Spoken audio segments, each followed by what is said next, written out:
গুণোৎসব চলাকালীন গতকাল Silchar Narsing higher secondary school পরিদর্শন করলেন শিক্ষামন্ত্রী ডাক্তার রনোজ পেগু। প্রার্থনা সভা যোগ দেওয়ার পাশাপাশি স্কুলের পরিকাঠামো খতিয়ে দেখেন মন্ত্রী। একই সঙ্গে পড়ুয়াদের ইউনিফর্মের গুণগত মান যাচাই করেন শিক্ষামন্ত্রী। তিনি জানান, স্কুলের নয়া ভবন নির্মাণে প্রায় 7.5 কোটি টাকা বরাদ্দ হয়েছে। নার্সিং হায়াৰ ছেকেণ্ডেৰী স্কুল বৰাক উপত্যকাৰ এখন অন্যতম পুৰণি স্কুল।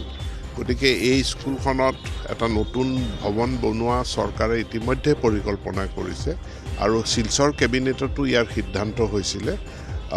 ইতিমধ্যে আঁচনিটো প্ৰায় 7.5 কোটি টকাত অনুমোদন জনাইছে অসম চৰকাৰে।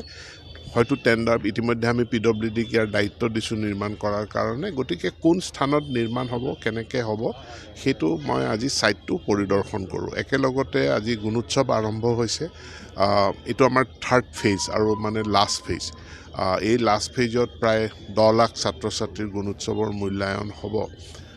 তাৰ কাৰণে মই নাৰ্ছিং স্কুলতো আজি প্ৰাতঃ সভা মই দৰ্শন কৰিলোঁ। মই শুভেচ্ছা জনাইছোঁ আৰু এইবাৰ গুণোৎসৱত আমি অলপ ইউনিফৰ্মৰ কোৱালিটিৰ ওপৰত জোৰ দিছোঁ, কাৰণ ইউনিফৰ্মৰ পইচা বিদ্যালয়ক দিয়া যায়।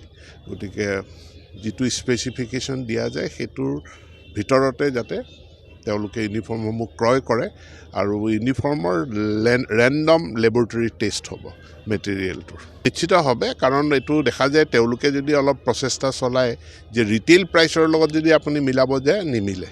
কিন্তু আমিতো এটা কণী আমি ৰিটেইলত নিকিনো, আমি হ'লচেলত কিনিব লাগে।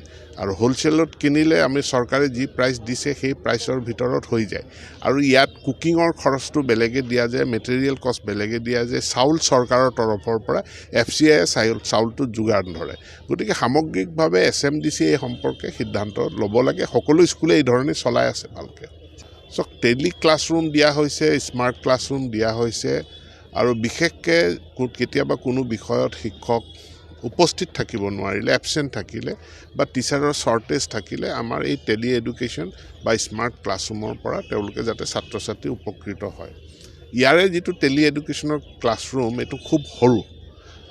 আমাৰ মিনিমাম 40 ষ্টুডেণ্ট বহিব পৰা এটা টেলি ক্লাছৰুম, স্মাৰ্ট ক্লাছৰুম হ'লে আমাৰ সুবিধা হয়। স্মাৰ্ট ক্লাছৰুমত আমি ৰেকৰ্ডেড ক্লাছ লওঁ, কিন্তু টেলি এডুকেশ্যনত লাইভ ক্লাছ হয়, আমাৰ ষ্টুডিঅ'ৰ পৰা লাইভ ক্লাছ হয়।